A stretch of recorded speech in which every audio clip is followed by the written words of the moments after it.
So we are here to discuss about avoidance in solopreneurs and founders. And I was telling you right before hitting the record button that I am the king of that pattern. I have my fair share, and you were like, yeah, me too.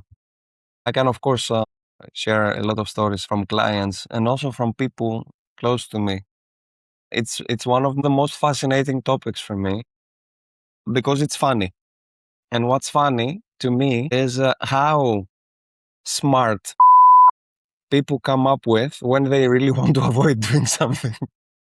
I would love to hear any stories you have of avoidance. What do you avoid typically? What did you tend to avoid in the past? What did you manage to stop avoiding? How did you do it? Yeah, no, we could definitely start there, putting me on the spot from the get-go.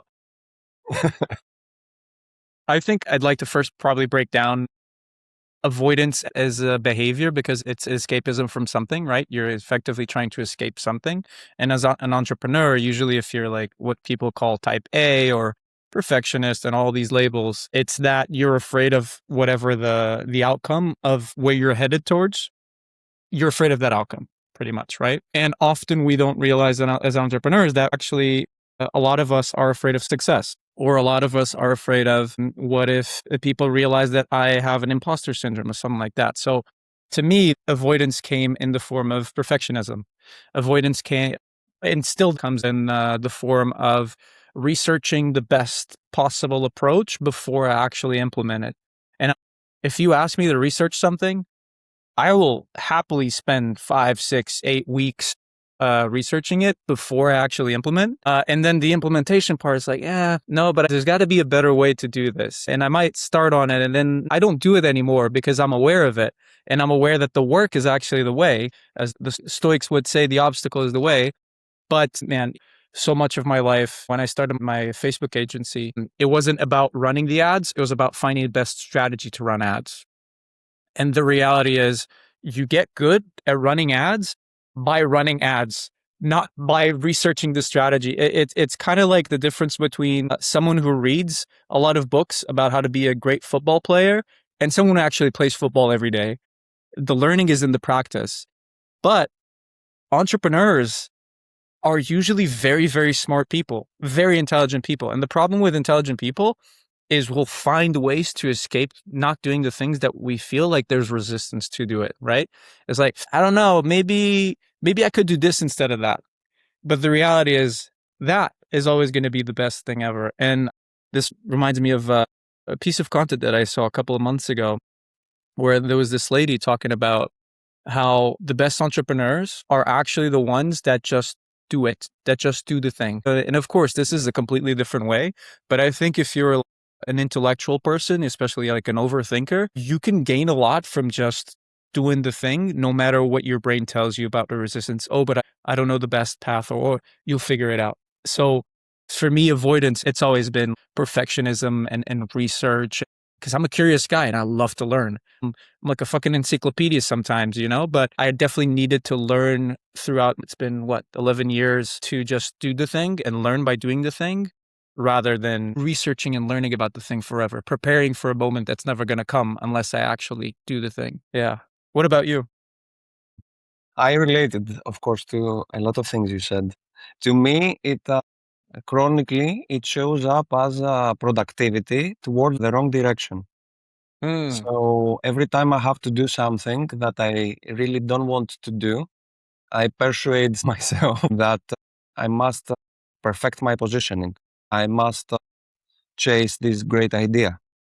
I must perfect the SEO, AEO, all the LLM discoverability. So it's not that I'm not doing things that are important, it's that I'm doing things that are way less important for what I actually want to achieve. It's like I want, for example, to do sales, Yeah. but I don't want to go out and do sales. So I will try to perfect a way for, that's my excuse, for people to find me themselves so that I don't go out and find them myself. And I'm pretty badass on it because otherwise the excuse and the whole thing collapses. So when I will do the unproductive/productive thing, I'm doing it in a very badass and dedicated way. I might spend 14 hours on it. So at the end of the day, I feel that I worked very hard, and I did work very hard. I just didn't work on something that will produce the results. Yep. And I know that it will not produce the results. And I had that since I was a child, because I'm an official and entrepreneur since the age of 8. I remember when I had to study, I was taking the newspaper. I'm that old. And I was going through the ads. People were selling and buying stuff. And I was making handmade spreadsheets on my papers. I was literally making lines. I was making spreadsheets. I didn't know what spreadsheet is. And I was listing all of my toys and things. And I would apply weird algorithms where I would mix up factors, like how much I like it, what is the value of it, what is the demand of it. And I would sort my products according to which I must sell first and to what price. I love it. So there was a very analytical process that I would follow because I didn't want to study. And then when I got into the university, I started my first startup. And it was a very cool startup. And that happened because I didn't want to study. And here is what was my first startup. Now, that is the most meta thing that you have heard. My first startup was a marketplace where you would get matched with a university student that was very good at one of the lessons. He had a very good grade at it, and he could teach you how to pass it in a very small fee. And we would also make groups of university students where I would get in and I would get taught in an intensive way to just pass the lesson and live. So literally my avoidance to study made me build a startup to fix that problem that I didn't want to study. And that startup worked. It was very good. We were popular for a year.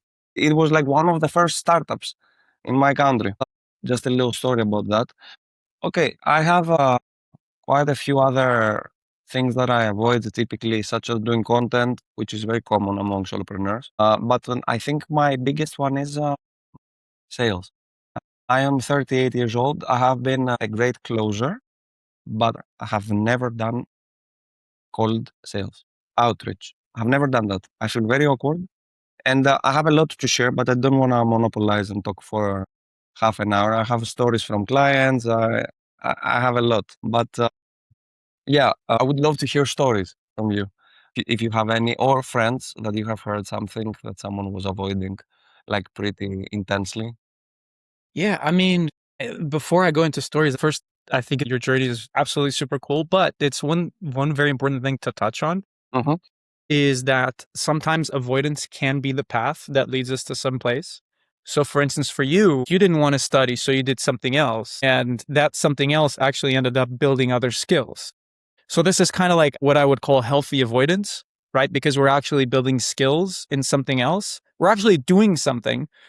There's no mental masturbation there. You're actually doing something else. For me, when I was a kid, the way that I would avoid studying is I would play video games. I would just play a lot of video games. And for a large part of my life, I played a game called World of Warcraft. And this is going somewhere. And in World of Warcraft, or WoW as we called it, I was just obsessed with being the best player. So if I wasn't playing the game, I was reading about the game and strategies about the game and how could I be the best. And it actually led me to play in some of the top guilds in my own server and this sort of thing. I didn't play WoW professionally, but I played another game professionally later in my life.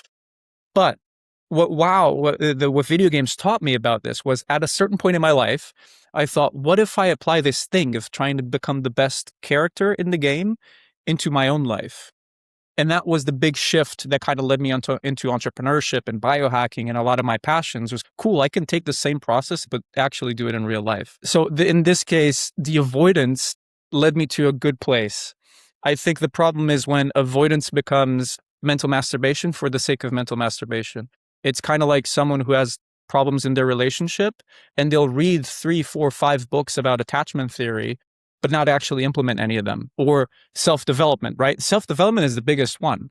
And once again, I can heavily relate about reading 7 self-development books or reading The Power of Habit, but not changing my habits. Cool, I have the knowledge. I need to change this. I'll get the knowledge and then not do anything. And that gives you this kind of reward. So it's fantastic when we can see that what we could consider as maladaptive mechanisms in our life, such as avoidant mechanisms, can actually lead us to better places if we allow it to, right? My stories are not like anything super sexy. They're more just, it comes with realizations. I'm going to go a bit off of the politically correct terms here, but have you heard a concept called retard maxing? No. But I'm intrigued already. So there's this trend on the internet where, and if I post this content, it'll probably get bleeped whenever I say, but there's this trend on the internet where people just started going against the current of overthinking and planning things. And they call it as retard maxing, where you don't think of the consequences, you just do the thing, right? It's a bit of a heavy name, but for overthinkers, I think it really works. And I think that's kind of the concept of going against avoidance as a whole. Actually, let's take the journey of a regular entrepreneur, right? One of the reasons why I got really tired of the startup scene when I was in it a couple of years ago was that you would go to these events and you would meet so many people who had ideas, and the next year they would be there. How's your idea going? I'm still perfecting it, still working on it. Next year, they're still there. I'm looking for investment. Has anything been done? Nothing. Form of avoidance.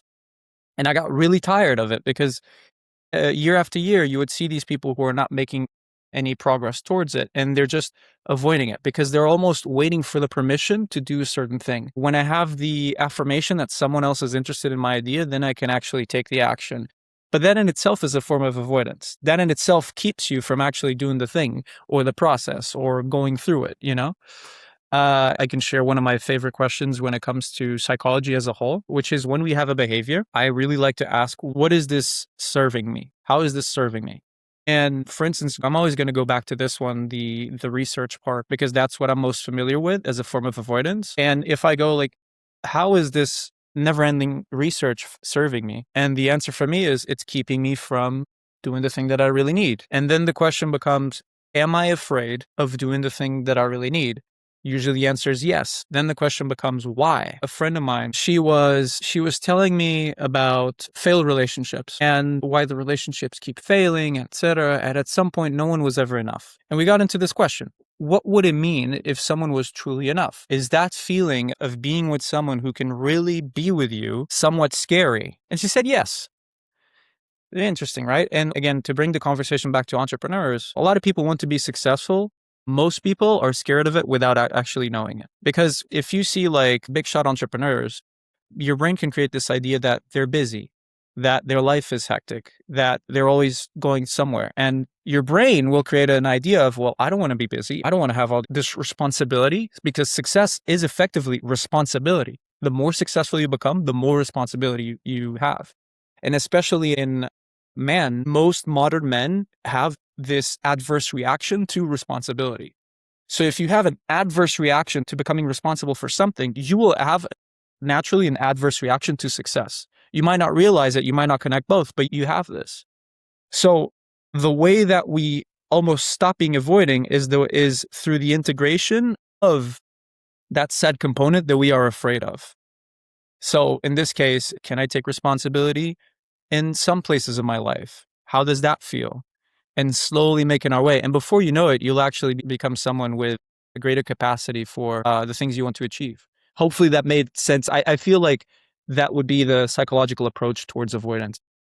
Yeah, while you were talking, I was keeping notes and I was thinking, oh my God, that would be a word salad. What I want to add is that, okay, avoidance is an umbrella term. Yes. And it can include a lot of different things, meaning I might be avoiding doing something. I might be avoiding feeling something. I might be avoiding reality, a realization. At the end of the day, it all boils down to avoiding feeling something. Because when I'm avoiding doing something, is because I'm avoiding the emotions that are attached to that something. Or I might be avoiding the realization that will come with that something, which falls into the success thing that you mentioned. Or I might be avoiding literally just to experience some feelings.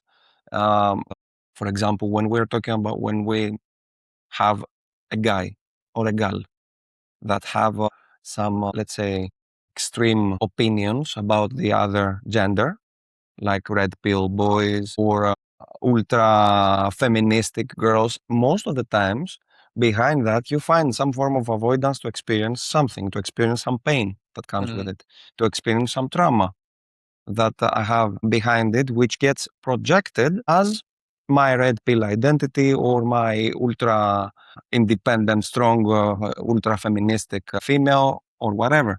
So it takes a lot of different forms. It can even take the avoidance of success that you mentioned, which it reminds me clients and stories. So a very typical thing behind the avoidance of success is that it most of the times comes with some learned helplessness, which is also a form of intellectual avoidance.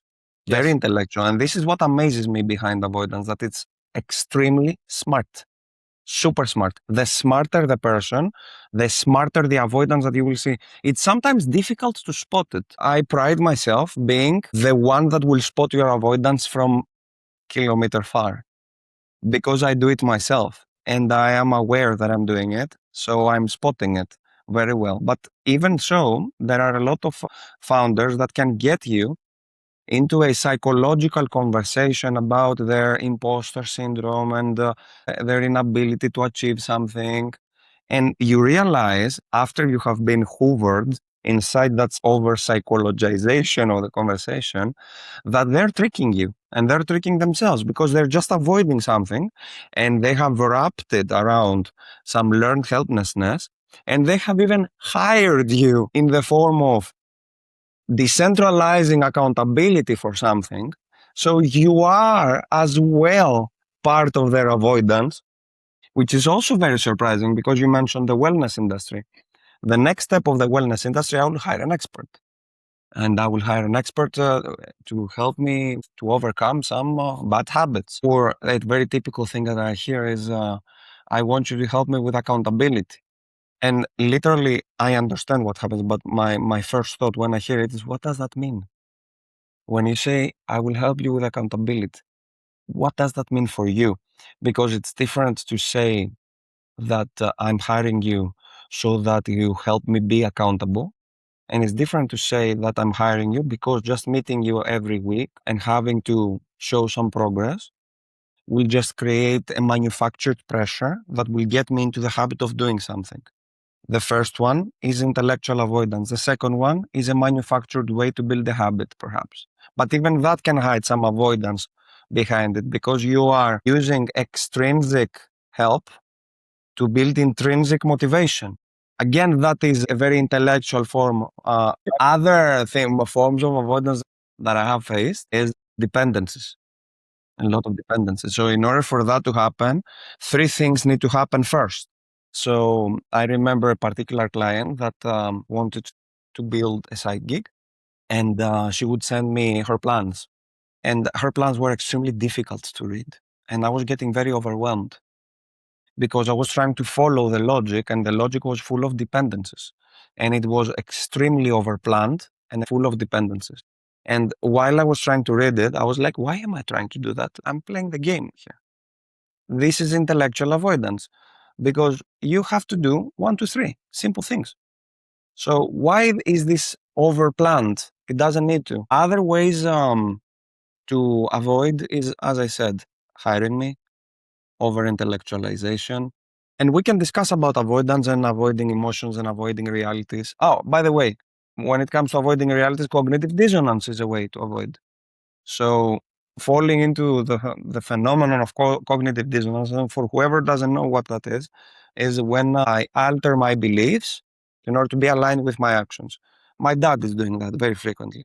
And Greek dads do that. It's a stereotype. So we might have a guy driving talking about how all Greeks are uncivilized and at the same time throwing his cigarette outside of the car. And if you confront him about that, he will be like, yeah, is it my cigarette that will solve the problem? So this is cognitive dissonance. He is avoiding the reality that he's part of the problem. So he's altering his beliefs and he might even react badly Another way to avoid is to confront the person that is showing you what you're avoiding, that is mirroring you. Very frequent thing. If you show me something that I don't want to face, I might attack you. Because if I villainize you, then I can keep avoiding. So what I'm trying to say is that both in my family circle, but also clients, I am constantly amazed by the intellect behind excuses that people come up with when they really don't want to experience something, realize something, or do something. What I do, what I think is the solution to that. And of course, it won't be very correct, what I'm going to say, but become aware of your avoidance. You need at least some basic intelligence. And I would say that, at least anecdotally, I have noticed that people that are not that sharp don't seek that awareness. It's people that are sharp and actually ready to do the work that are seeking for that awareness and achieving part of that awareness, because it's impossible that you will stop avoiding everything, that you will stop coming up with excuses. Your brain is trying to protect you from pain. Everything that is pain, that is interpreted as pain, you will one way or another try to avoid it. So what is the solution to that? First, as I said, awareness, actual genuine awareness. I'm trying to avoid that. I don't like it. I don't want to do it. Why I don't want to do it? What are the emotions that are attached to it? I feel that this will happen. I'm afraid that this will happen. This is awareness. And the second thing that I would propose here is not trying to power through. Very common among solopreneurs and founders that I work with is that they are trying to discipline themselves, to whip themselves, to stop avoiding. So they come with a very polished understanding on why they're avoiding. They might also over-psychologize. They might be like, I'm avoiding that because this, because trauma, because wound, because imposter syndrome. And I'm trying to put my discipline into that. And this is another form of meta-avoidance, because you are seeking for control.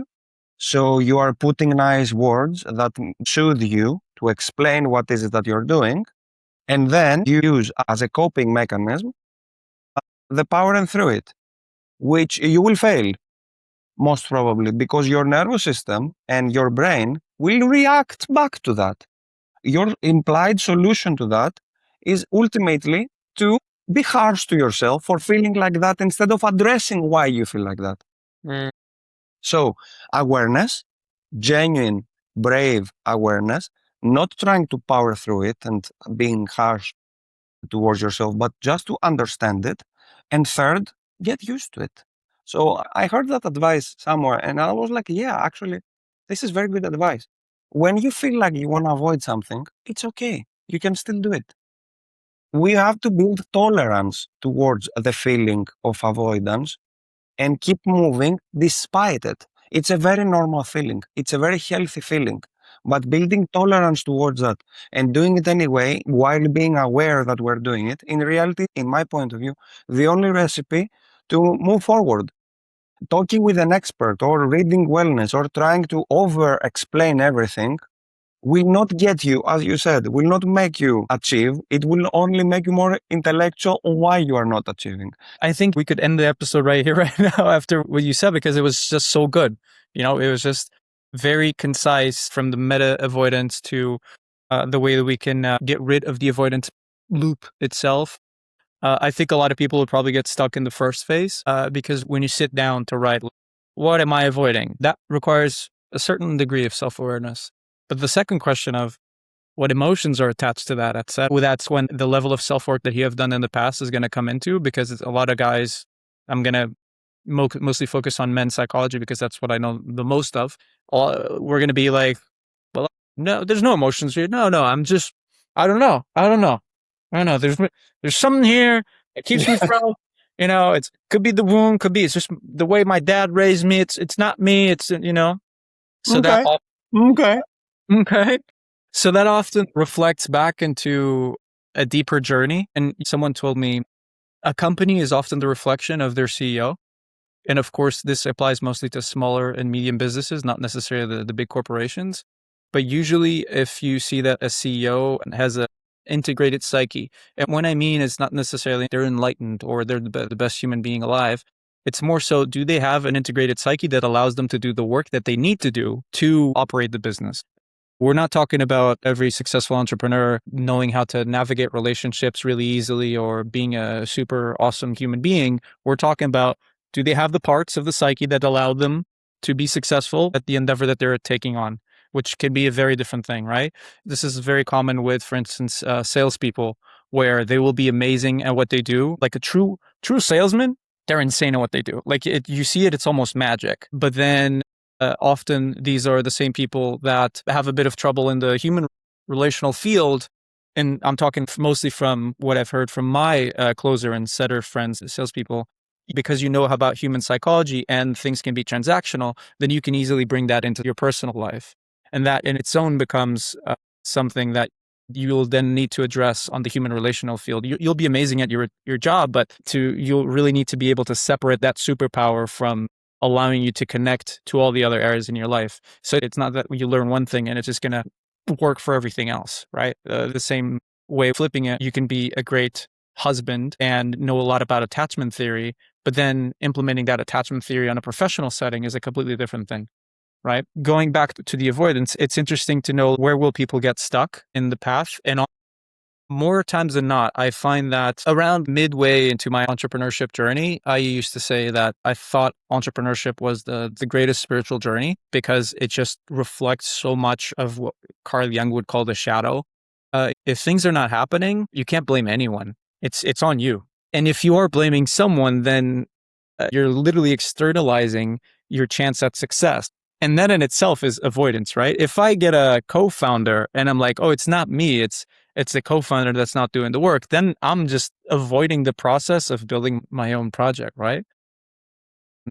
So it makes you face whatever shadow elements come with work in a way that working for someone else will likely not. Because when you work in a big corporation, and this happens all the time, especially me and you, we've worked with bigger corporations, and you go into a meeting and there's 8 people there, and very easy to like, oh, it's because Alex didn't do the report, or Sarah will get that answer tomorrow morning. She doesn't. And then things that should have taken one day take 4 weeks because there's no accountability. And everyone's kind of doing their own form of avoidance, right? Oh, I missed that email. Oh, it's this guy. Oh, and that's why you never go into the actual center of the question versus working with, let's say, a small team of 3 or smaller teams. You can really tell who's on the ball or not, right? It's either like, hey, this needs to get done. Does it get done or not? And then you kind of learn what kind of person you're dealing with. So I think avoidance, if you're an entrepreneur, it's either going to make you or break you. Because at one point it's going to become so apparent that you either take care of it or you're gonna work for someone else, or you're not going to be doing what you were doing because you can't hide from it. And going back to the entrepreneurship is the greatest spiritual journey. Now I think it's a wonderful way of speeding up what can be called a self-development spiritual journey, but it's not the greatest one. I would say just life itself is in itself a spiritual journey, whether you work for someone else or you're an entrepreneur. It depends on where do you bring that awareness on the day-to-day life to really learn and progress as a human being. And if I had to say something to conclude, it would be to really apply a no bullshit approach to yourself and apply a no bullshit approach to what you're actually doing. Really sit down, see yourself in the third person. If you were talking to as a friend and you know the insights of this person's life, you know how they spend their days, you know what they do, you know that they waste 2 hours on breakfast watching the news, and then they tell you that they don't have enough time to work. You know all of this stuff. Really sit down and have a direct, frank conversation about what do you want to achieve, and are your actions leading to that achievement? And if not, why? And be dead serious about it. Because oftentimes we humans will say we want to achieve something, but we don't really want it. We might want the dopamine hit that comes with saying we want to achieve it. We might want the social acceptance that comes with saying something like that. But the more truthful that we can be with ourselves, the better lives we'll lead. Not just in entrepreneurship, but in general. The less that we lie to ourselves, the less that we lie to the world. And it comes down to the same, one of the psychological principles that I love, which is age old, centuries old, which is as above, so below. So our internal reality will reflect our external reality. So the more that we lie about ourselves, the more that we present ourselves as avoidant in our day to day, the more that we'll find that life will kind of reflect that back onto us. And we'll wonder why we haven't achieved something or we haven't been something. It's just because your desire of avoiding pain or achieving a certain goal is way bigger than your desire of actually succeeding, etc. And it doesn't need to be a positive or negative. It can be as simple as going back to the success. Your desire of being successful is actually smaller than your desire of protecting yourself from success. And once you realize that those two forces are at play, then you kind of need to almost shift your awareness in a way that this becomes the leading force. But the only way that this becomes a leading force is you do the work to integrate whatever emotions you're actually avoiding at the other end, whatever future you're actually thinking of that, you're secretly afraid of. And afraid is not a bad word. As men, especially, it's easy to listen to a word afraid. It's like, I'm not afraid.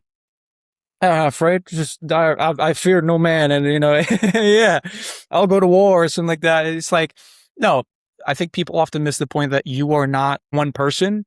You are multiple aspects of the same person living inside the same psyche and the same body.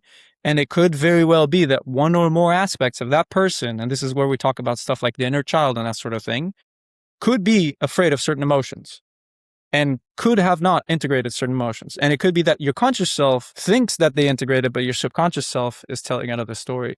So integrating and piecing back that awareness in a way that isn't just whole, but allows you to move steady and progressively towards the goal that you want, I think that's all we can really wish for, whether in entrepreneurship or in our lives as a whole.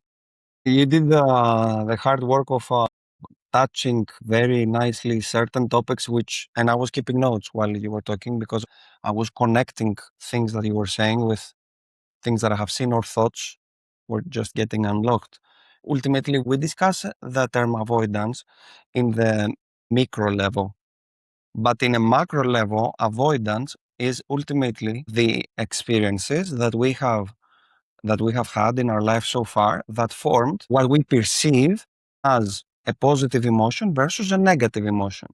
So, as you said before, what emotions we have attached to certain things lead us to certain decisions, and these decisions, when they pile up, they build you the way you are today. We talk about avoidance in the sphere of productivity mostly for people avoiding a certain task, but it's avoiding certain things and not avoiding certain other things that make you who you are today. The problem, quote unquote, starts when you have built a very robust identity that is based on what you have avoided so far, which with a simple reframing, you might realize that you shouldn't avoid. I have certain people in mind, including myself. For example, even now, I pride myself for being straightforward. But if you look behind my straightforwardness, you will also find that I cannot tolerate uncertainty in relationships. So, in order to deal with that feeling, I have developed an identity of being straightforward. You might find people that are always kind of cool, composed, and that is their identity, that they are cool and composed. But behind that, you might find avoiding expressing the real feelings. You might find something that I have experienced, oh my God, firsthand, avoidance of conflict. Founders are leading that. A lot of the founders that I have worked with, people that are very smart, maybe very technical, but when they have to manage teams, they are dealing with avoidance of conflict. And I remember a particular one that I worked with in the past that I was hired as a head of growth, and we were having conversations, and he was constantly agreeing with me. And I was very happy because I thought that we are aligned. And then I realized that he was also agreeing with the head of UX, who had totally different opinions. So you mentioned that the company is the reflection of who you are as a founder. We ended up almost punching each other with the head of UX. I'm joking, not really. Fighting because we had a founder that was avoiding conflict. So in order to avoid the conflict, he was agreeing with everyone, even if the ideas were conflicting. Where did that come from? Probably it came from some people-pleasing tendencies that person built from childhood. So I'm pretty sure if we would dig more into that, we would find a child that built a defense mechanism to pretend alignment and submission towards a caregiver, perhaps, in order to avoid a potential conflict. So we can see how experiences that you might have had even when you were a little kid might impact the nature of the business that you're building, what the career you're going to have, how that will be, what is the identity that you have today, how do you structure your social circle, how people see you because of that. So everything.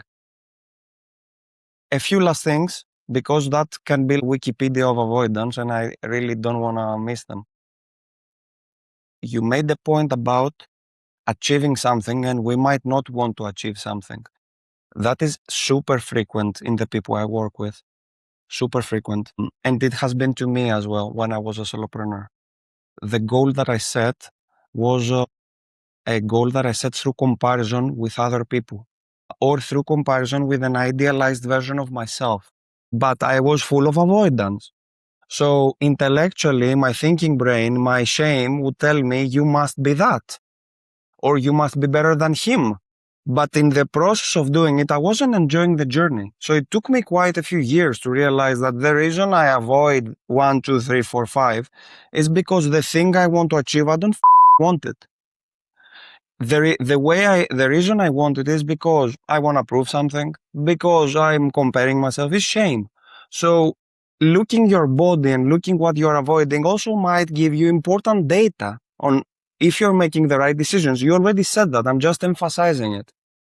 And the last thing I want to say, because you mentioned corporate organizations and when people avoid things, is the group avoidance. So just to make that a Wikipedia of avoidance. Group avoidance is the next level to me of avoidance. When multiple people happen to want to avoid the same thing, and that is how they end up somehow agreeing on something that is irrational. That creates the funniest in the world most of the times, because you might be in a work setup and you might be one individual or you might be one child against two parents that have an immense identity between them, and they think that you are the child, you need to do that. We are the parents, we have authority. Or you might be one individual and you might have a group of people that they all want to support an idea because they're hiding. So you might be gaslit that what you're thinking is wrong just because many people want to avoid the same thing. And this is, to make a philosophical comment as a closing remark, the source of evil. This is how people a few years ago eradicated 7 million Jews. A collective avoidance, such as the avoidance of saying what's true so that I don't get in trouble, the avoidance of the responsibility that I will have if I say what's true, these are things that can lead us to do the most horrific things. And as someone that I don't remember said, the source of evil is not bad people, is people that think that they're always right. So if we reverse that by avoiding the difficult road, taking the easy road, the comfortable road, this is the road to become not a good person. Just to take a little philosophical spin into it. So every time you notice yourself wants to avoid something, exactly that is the time that you must ask yourself, why am I avoiding that? Sometimes you just have to do it anyway. I will agree a little bit on this military, do it anyway, be harsh to yourself. In certain circumstances, when what you are avoiding is the moral, is the ethical, is the good thing for you, sometimes you just have to do it anyway or power through a little bit. So yeah, that was my closing remark. This was great. It was great. And very, very deep, very deep. Thank you. It's, I am very deep. I'm a very deep individual. yeah, yes, you are. This is how I avoid stuff sometimes. Yeah, I mean, same. I'm gonna butcher it, but it was something like evil reigns free when good men go silent. Mm. And I think the military aspect can be really useful in these cases, like do the hard thing, especially when it's hard. But there is, again, for the male psychology, there is such a thing as treating yourself like a horse in a carriage and just whip, whip, whip, whip until you get to a certain place. And then eventually, guess what? The horse will stop, and there's no matter how much you whip. Yes, there are times where you should just do the thing, but you also should be aware of the level of pain that you are experiencing when you're doing the thing. If you're telling a kid to go into the cold ocean and he doesn't like the cold, that's one thing, right? Once you get into the ocean, you'll kind of adapt yourself and you'll feel better as you go into it. But if you tell a kid to, do public speaking and never done public speaking, you just throw them out there, then there's a potential that a micro trauma can happen if there's no steps to that, right? So we need to recognize situations of we need to push through and situations where we need to work our way up to be able to do that sort of thing in order to avoid larger trauma, right? Because then I remember, I hope my brother doesn't dislike this, but my grandma had this habit of grabbing my brother and carrying him into the ocean and just throwing him into the ocean so he would lose his fear of cold water. And for the longest time, he didn't want to go into the ocean because of that. So often the path that we take is just as important as the fear that we're actually trying to solve. Absolutely. Totally agree with you. It seemed like contradicting myself when I mentioned that sometimes you have to take the military road. And this is exactly the subjectivity that makes avoidance such a complicated thing, because it's not one thing. It's not here you must address your feelings and emotions and here you must power through. It really depends on why you are avoiding, what is it that you're avoiding, what are the stakes behind it. So I totally agree with that. I think we're both making closing remarks for the last And I'm half going to hour. close with this, actually. So Joking. I am going to close now, although I have more stuff. Every time you speak, thoughts come, but let's close it here because it's enough.